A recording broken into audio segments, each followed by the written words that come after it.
So I've got a question for you two guys. So you've been here a couple of weeks and done a couple of these groups. What excites you most, or what do you feel you're learning most about the potential? You know, the potential of communicating this way. What's the potential of it? I feel so excited about this sort of life now, with this sort of shedding my sort of constructed being, just to allow this impulse to drive this next sort of phase of living, and to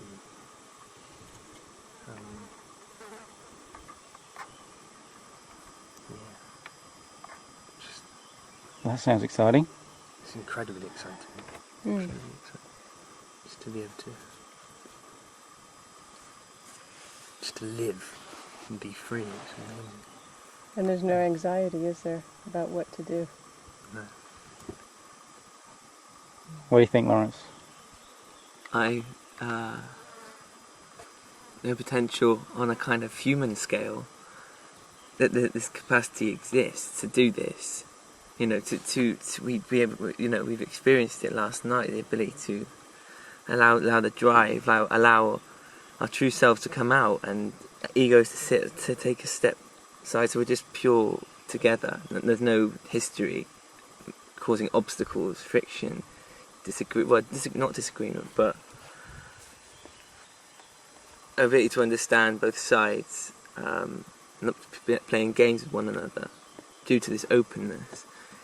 On like a human scale, this is unbelievably profound for like the future of our development and our unity as a whole species of people.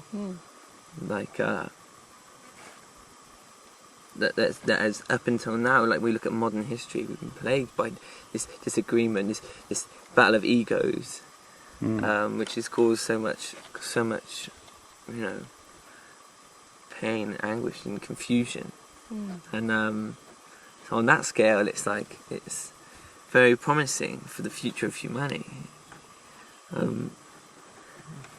Right. Do you think that because you, being a self-proclaimed cynical person before, do you think that this, what you're experiencing, could actually obliterate cynicism? Absolutely, yeah. Do you think it's kind of made an impact on your own cynicism? Yeah. What a profound impact, in fact. Yeah. So if it can do that to you, then it's possible, right? Yeah. Yeah. So that's very exciting too. For your whole country. And the world, because obviously England is not the only cynical place. Yeah. So, Mim, tell us about your experience of the Conscious Conversation group last night. Well, I loved what you read out, and it was interesting because I was so blown away with the first time you read it by the very last bit of it. And what does it mean to live outside of the personal? Beyond the personal. Beyond the personal. And then I couldn't remember any of the rest of that you'd read because that bit blew me away so much, so that's why I asked you to read it again. And then later when we were talking, this whole thing of the importance of being able to see from the outside of the personal. And we were all expressing it in different ways, and each different way that it got expressed was more kind of, oh, I can see this bigger and bigger and bigger, and I was just, that big yes I had to what you said. And I can't now remember exactly what the phrase was that you used. Do you remember what was it when I said that the only way one's personal life makes complete sense is when one's rooted beyond the personal? Yeah. And then everything that one is makes sense. Yeah, just everything about life. All the different questions about what, how to make decisions, or how am I here, or what shall I do now?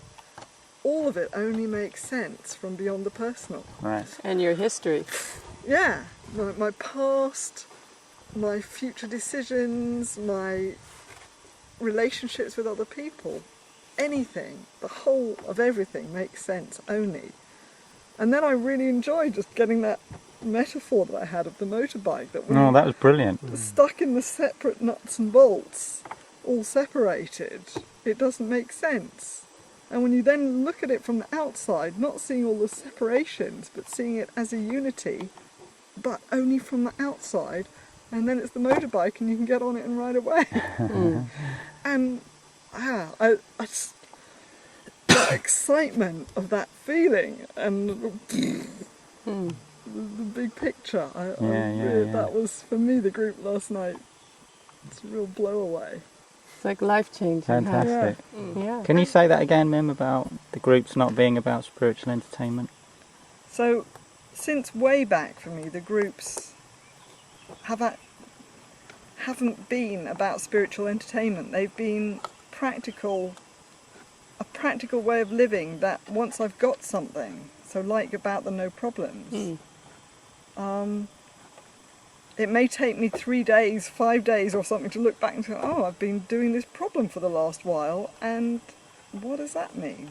What does that mean about an ego state? What's the reality here?